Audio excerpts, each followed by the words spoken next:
Hello everyone, welcome back to my YouTube channel Edgo classes. बच्चों, आज हम one of the most famous sonnet को discuss करने जा रहे हैं जिसको लिखा था विलियम शेक्सपियर ने। हाँ, मैं बात कर रहा हूं let me not to the marriage, जो ये स्क्रीन पर लगा है हमारे सिलेबस में 11th क्लास BSCV के सिलेबस में जो दिया गया है, the marriage of true minds. इसको दूसरे नाम से भी जाना जाता है let me not to the marriage. ठीक है, ये पोएम की लाइन है और इसी लाइन से भी ये जाना जाता है और इस सोनेट को 116th सोनेट कहा जाता है विलियम शेक्सपियर का। One of the most famous sonnet है, हर सिलेबस में, हर एग्जाम में यहां से क्वेश्चंस आते हैं, बनते हैं, इंपॉर्टेंट है। चलिए स्टार्ट करते हैं। उससे पहले अगर आप मेरे चैनल पर पहली बार है तो मेरे चैनल को सब्सक्राइब कर लीजिए, लाइक कर लीजिए और बेल आइकन को प्रेस कर दीजिए। वीडियो को जहां से जितना ज्यादा हो शेयर कर दीजिए ताकि मेरे चैनल ग्रोथ हो सके। बच्चों, इसमें हम डिस्कस करेंगे विलियम शेक्सपियर को, इसके बाद हम सोनेट को, हर एक राइमिंग स्कीम को डिस्कस करेंगे, हर उस पॉइंट को डिस्कस करेंगे जो एग्जाम्स के पॉइंट ऑफ व्यू से काफी ज्यादा इंपॉर्टेंट रहेगा। तो स्टार्ट करते हैं विलियम शेक्सपियर का। ये आपके आगामी जो क्वार्टरली एग्जाम्स होने वाली है उसमें काफी इंपॉर्टेंट रोल प्ले करने जा रहा है ये सोनेट। दोस्तों, यहां पर एक सच्चा प्रेम की बात हो रही है कि सच्ची जो प्रेम करते हैं, जो प्रेम करने वाले लोग होते हैं, वो कभी बदलते नहीं है। चाहे कितनी भी समस्या आ जाए, कितनी भी परेशानियां आ जाए, वो कभी नहीं बदलते, कभी नहीं मुड़ते, कभी नहीं चेंज होते हैं। ठीक है, एक वो गाइडेंस की तरह, एक वो तारे की तरह, ध्रुव तारे की तरह हमेशा गाइड करते हैं, हमेशा आगे बढ़ने में आपको हेल्प करते हैं। यही बात करते हैं विलियम शेक्सपियर इस सोनेट में। आपको पता है सोनेट एक पोम का पार्ट है। सोनेट में मैंने आपको बताया था सोनेट 14 लाइंस की होती है। ठीक है, तो विलियम शेक्सपियर की जो राइटिंग स्किल है, 3 स्टेंजा यानी 4, एक स्टेंजा में वो 4 लाइंस डालते हैं। ठीक है, तो 3 स्टेंजा उनका 4 लाइंस का होता है, 4 3 12, आई 2 लाइंस बराबर 1 कपलेट उनको देखने को मिलता है। उनकी राइटिंग स्किल है। सबसे पहले जो सोनेट की राइटिंग स्किल को इजाद किया था, डेवलप किया था, कंसेप्ट दिया था, वो था पेट्रार्क। तो बात करते हैं आगे, इस सोनेट को डिस्कस करते हैं। चलिए, तो सबसे पहले हम दोस्तों जानेंगे विलियम शेक्सपियर के बारे में। One of the most famous dramatist, essayist and hero. इनकी वर्क था, ये एक ड्रामेटिस्ट भी थे, एसेइस्ट भी थे और हीरो भी थे। आपको पता है इंग्लिश लिटरेचर में सबसे फेमस अगर राइटर, फेमस अगर ड्रामेटिस्ट की बात करें तो विलियम शेक्सपियर थे, लेकिन फादर ऑफ इंग्लिश लिटरेचर इन्हें नहीं कहा जाता है। बच्चों, यहां पर जॉफ्री चौसर हो जाते हैं फादर ऑफ इंग्लिश लिटरेचर। यहां पर हम बात करेंगे विलियम शेक्सपियर की बारे में क्योंकि यहां से भी आपको एग्जाम्स में पूछ लिया जाता है, इसलिए मैं ये टॉपिक यहां पर इनके बारे में कुछ बायोग्राफी देखता हूं।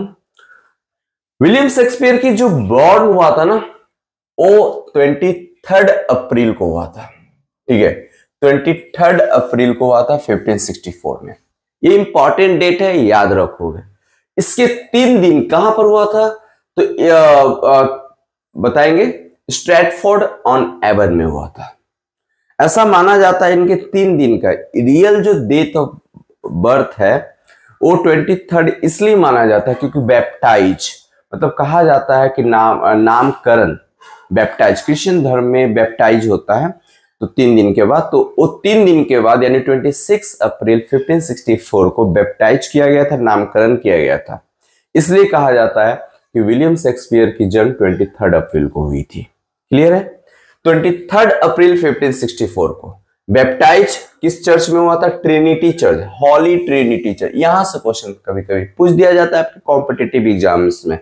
ये कॉम्पिटिटिव एग्जाम्स के लिए भी काफी ज्यादा हेल्पफुल रहेगा, तो इसलिए वो भी अगर जो देख रहे हैं स्टूडेंट्स, फ्रेंड्स, ठीक है, तो वो काफी ज्यादा हेल्पफुल होगा ये वीडियो उनको। आगामी जो आपका स्टेट होने वाला है, BPSC TRE 4 होने वाला है या फिर GIC है, उसमें काफी ज्यादा हेल्पफुल होगा। प्लीज अंत तक देखना है इस वीडियो को, ठीक है। और स्ट्रैटफोर्ड अपॉन एवन एक जगह का नाम है, स्ट्रैटफोर्ड ऑन एवन एक जगह का नाम है, वहां पर मतलब ट्रिनिटी, हॉली ट्रिनिटी चर्च इस जगह पर स्थित है।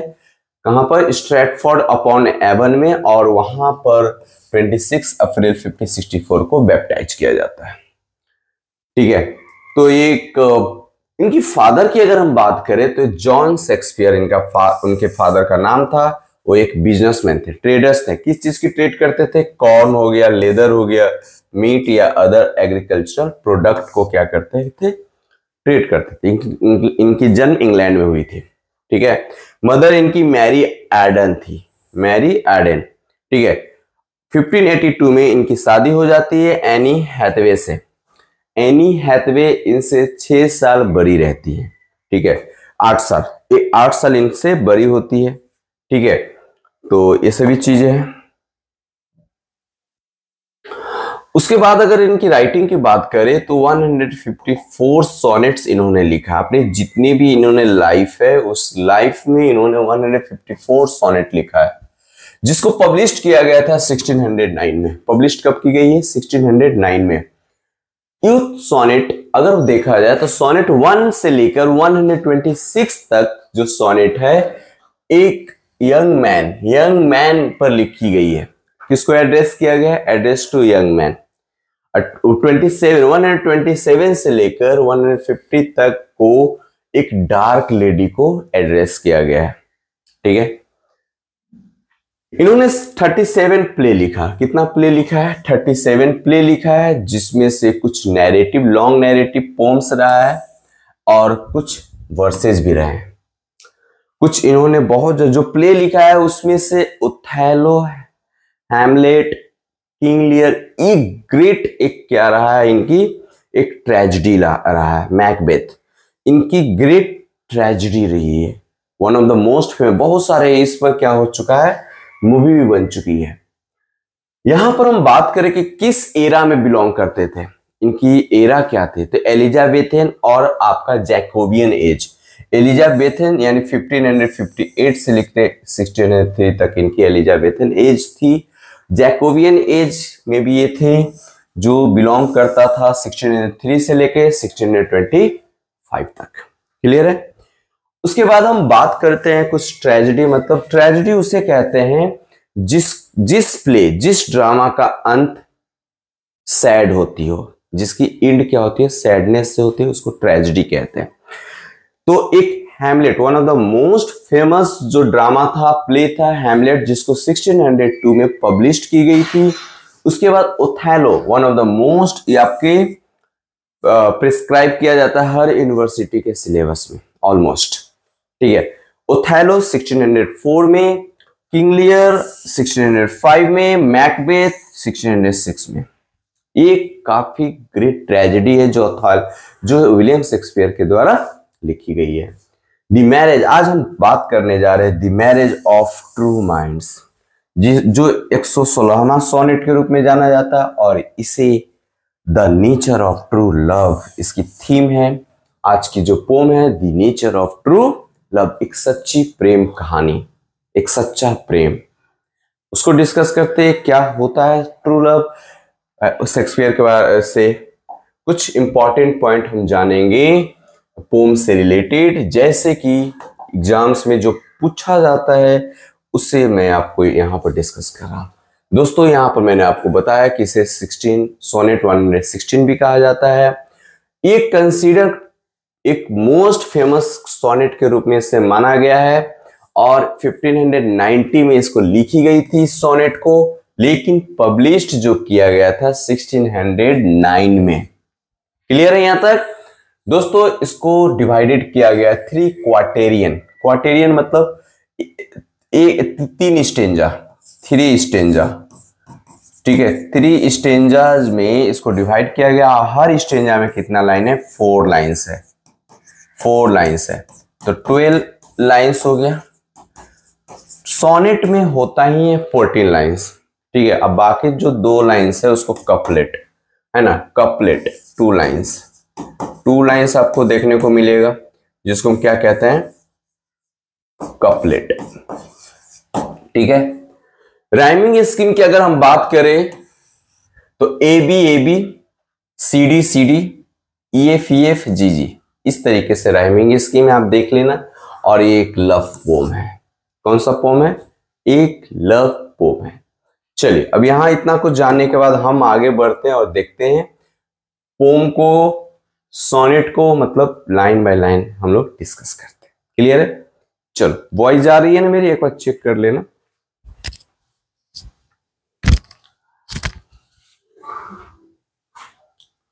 चलो स्टार्ट करते हैं इस पोम को और देखते हैं क्या है। First, let me not to the marriage of true minds, let me not to the marriage of true minds, admit impediments, admit impediments. Let me, यहां मी किसको रिप्रेजेंट किया गया है? विलियम शेक्सपियर को रिप्रेजेंट किया गया है। ठीक है, विलियम शेक्सपियर को यहां पर रिप्रेजेंट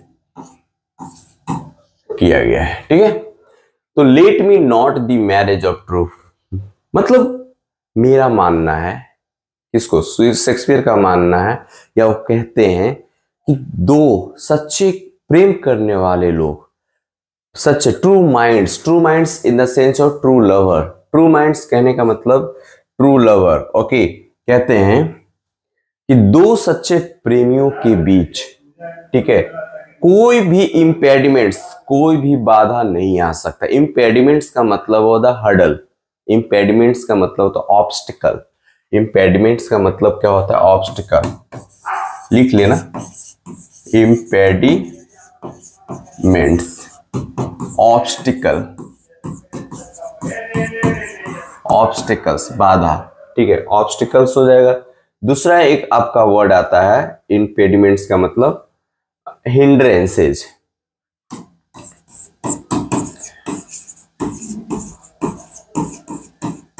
हिंड्रेंसेज। ठीक है, मतलब दो सच्चे प्रेमियों के बीच में, दो सच्चे प्रेम करने वालों के बीच में कभी भी कोई बाधा नहीं आ सकता है। दोस्तों, लव इज नॉट लव, आगे कहते हैं लव इज नॉट लव, प्यार प्यार नहीं रहता है, which alters when it alterations find, जो समय के साथ, जो या फिर जो समय के साथ क्या होता है? बदल जाता है, परिवर्तन हो जाता है या बदल जाता है। और bends with the remover to remover, या bends with the remover to remover, और जिसके आने के बाद, चाहे कोई किसी के दूसरे के इंटरफेरेंस के बाद आपकी प्रेम बदल जाता है, तो प्यार प्यार नहीं रह जाता है। इनका मानना है कि दो सच्चे प्रेमियों के बीच में कोई बाधा नहीं आ सकता है, किसी भी प्रकार का कोई हर्डल्स नहीं आ सकता है, इम्पेडिमेंट्स नहीं आ सकती है। लेकिन अगर ऐसा होता है, अगर ऐसा होता है तो प्यार प्यार नहीं रह जाता है, ये बोल रहे हैं इस फर्स्ट स्टेज में। चलिए, ठीक है, यहां पर मैंने आपको एक्सप्लेनेशन के रूप में आपको मैंने ये दे रखा है, ताकि आपको क्या हो सके, हेल्प हो सके आपके एग्जाम्स में। ये इट्स अ वेरी इंपॉर्टेंट, इसको आप लिख लेना, स्क्रीनशॉट भी ले लो, मैं थोड़ा साइड हो जाता हूँ। ठीक है, इसको आप लिख लो। ठीक है, तो आप इसे लिख लो। मैंने जो अभी एक्सप्लेन किया वैसी को मैंने इंग्लिश में यहाँ पर आपको एक्सप्लेन लिख दिया हूँ, ताकि आपके एग्जाम्स में हेल्प हो सके। चलिए आगे देखते हैं। अब हम बात करेंगे लाइंस 5 से लेके 8 तक, सेकेंड स्टेज जाके हम बात करते हैं। Oh no, it is an ever fixed mark that looks on tempest and is never second. It is the start to every wandering bark whose worth unknown although his height be taken. कह रहे हैं कि oh no it is an ever fixed mark, मतलब ये कहना ये चाह रहे हैं कि जैसे कि ये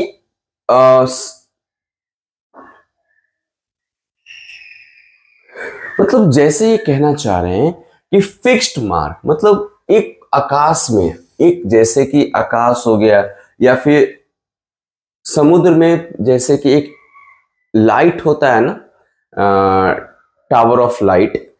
तो समुद्र में जो टावर ऑफ लाइट होती है, टावर ऑफ लाइट इसीलिए लाइट स्तंभ लगा दी जाती है ताकि जो समुद्री यात्रा है, या फिर जो किनारे पर जो समुद्री यात्रा आते हैं उन्हें आने में क्या हो सके, सहूलियत हो सके, या फिर कह सकते हैं कि यात्री को आगे जाने में, तो एक फिक्स्ड मार्क कर दे। O no, it is an ever fixed mark, मतलब एक स्तंभ के तरह, प्रकाश स्तंभ के तरह इसको फिक्स कर दिया गया। That looks on tempest, tempest का मतलब यहाँ पर समुद्र, तूफान, टेम्पेस्ट मीन्स तूफान, स्टॉर्म, टेम्पेस्ट का मतलब यहाँ पर होता है स्टॉर्म, ठीक है, स्टॉर्म। कह रहा है विलियम शेक्सपियर कह रहे हैं कि कितनी भी तूफान आ जाए, चाहे कितने भी सेकंड, सेकंड मतलब विचलित कर दे, प्यार कभी क्या होता है, झुकेगा नहीं, वो एकदम टिका रहेगा, जैसे कि प्रकाश स्तंभ जैसे समुद्र में टिका रहता है ना। चाहे कितने भी समुद्री तूफान आ जाए, वो झुकता नहीं, न टूटता है, न गिरता है। It is the star to every wandering boy, it is the star. अभी कंपेयर करें, यहाँ मेटाफर है दोस्तों, स्टार, स्टार यहाँ पर बात की गई है एक ध्रुव स्टार के, ध्रुव, ध्रुव मतलब, ध्रुव का मतलब होता है जो आपका north star, north pole star होती है ना, नॉर्थ पोल स्टार, जो एक नॉर्थ साइड में एक फिक्स होती है, जो क्या करता है, वॉन्डरिंग बार्क, वॉन्ड मतलब जो नाविक होते हैं, जो समुद्री नाविक, बार्क मतलब शिप को कहा गया, बार्क मतलब शिप को कहा गया, वॉन्डरिंग मतलब जो नाविक होते हैं उनको रास्ता दिखाता है। कौन रास्ता दिखाता है? ये नॉर्थ पोल स्टार, ध्रुव स्टार रास्ता देता है। प्यार भी क्या होता है, एक पॉजिटिव सेंस में यह बताया गया है कि प्यार भी जस्ट लाइक अ ध्रुव स्टार की तरह होता है, जो नाविक को, जो सच्चे प्रेमी को रास्ता दिखाता है आगे बढ़ने में। कुछ वर्थ अननोन, कुछ वर्थ, वर्थ मतलब उसकी कीमत, unknown although his height be taken. हम हाइट को मेजर कर सकते हैं, प्रकाश स्तंभ की हाइट को मेजर कर सकते हैं, ध्रुव स्टार की हाइट को मेजर कर सकते हैं, माउंटेन की हाइट को मेजर कर सकते हैं, लेकिन उसकी कीमत जो होती है वो क्या दे रहा है, उसकी प्रायोरिटी क्या है, उसकी वर्थ क्या है, उसको हम कभी भी मेजर नहीं कर सकते हैं। वी कांट फाइंड इट, हम नहीं मेजर कर सकते, ये बताने की कोशिश करें। उसकी जो कीमत है ना वो हम कभी फाइंड आउट ही नहीं कर सकते हैं। तो यहां पर जो आपको the speakers declare that love is an ever fixed mark as it never change with time and situation. यहां पर बोल रहा है ऑथर कि जो कभी चेंज नहीं हो सकता है, जो एक फिक्स्ड मार्क की तरह है लव, जो चेंज नहीं हो सकता किसी टाइम और किसी सिचुएशन के वजह से। It remains constant throughout, जो हमेशा बना रहता है, हमेशा स्थिर रहता है। The second sentence express its faith in love since it never second even with the storm is at the day bay, मतलब कह रहा है कि कभी भी स्टॉर्म, तूफान आने से जिस प्रकार से प्रकाश स्तंभ डिस्ट्रॉय नहीं होता है, डिस्ट्रक्ट नहीं होता है, similarly our love is completely fixed. Okay, he uses metaphor star to every wandering work to describe love as guiding star। तो लव एक क्या है, एक गाइडिंग स्टार के तरह क्या किया गया है, मेटाफर के रूप में यूज की गई है। For lost ship who is worth unknown although his height can be measured। It's okay, next move on the next stanza and let's see what has love's not times full though rosy lips and cheeks within his bending sickle's compass come, love alters not with his brief hours and weeks but bears it out even to the edge of doom। दोस्तों very important line हम कह सकते हैं कि loves not times full.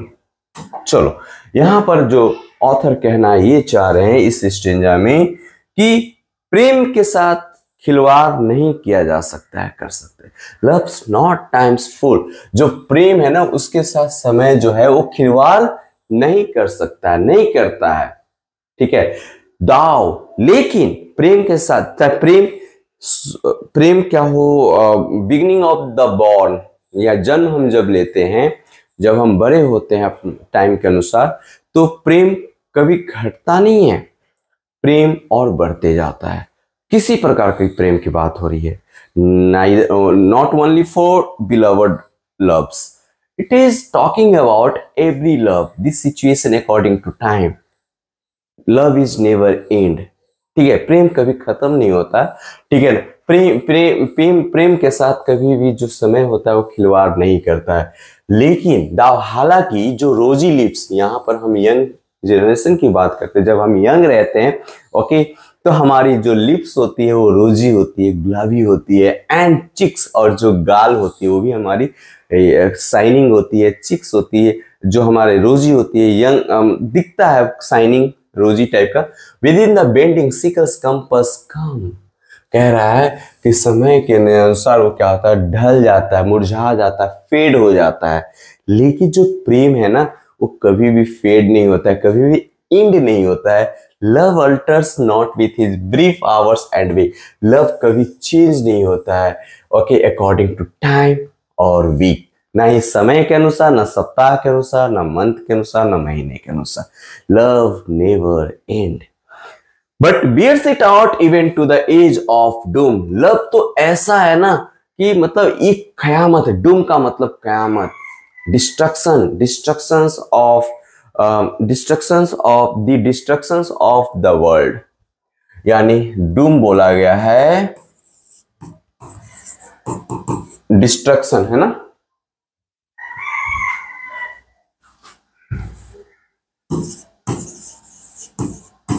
Destructions of the world, मतलब कयामत तक की बात हो रही है, कयामत तक की बात हो रही है, कयामत तक की लव हमारा साथ देता है, द एज ऑफ डूम। चलो आगे देखते हैं, आगे बात हो, the speaker brings in the perspective of time and से loves not the time fool which imply love is not born by time and will last extremely eternally though beauty rosy lips and cheeks. इसको लिख लेंगे ताकि आपको आपके exams में help हो सके।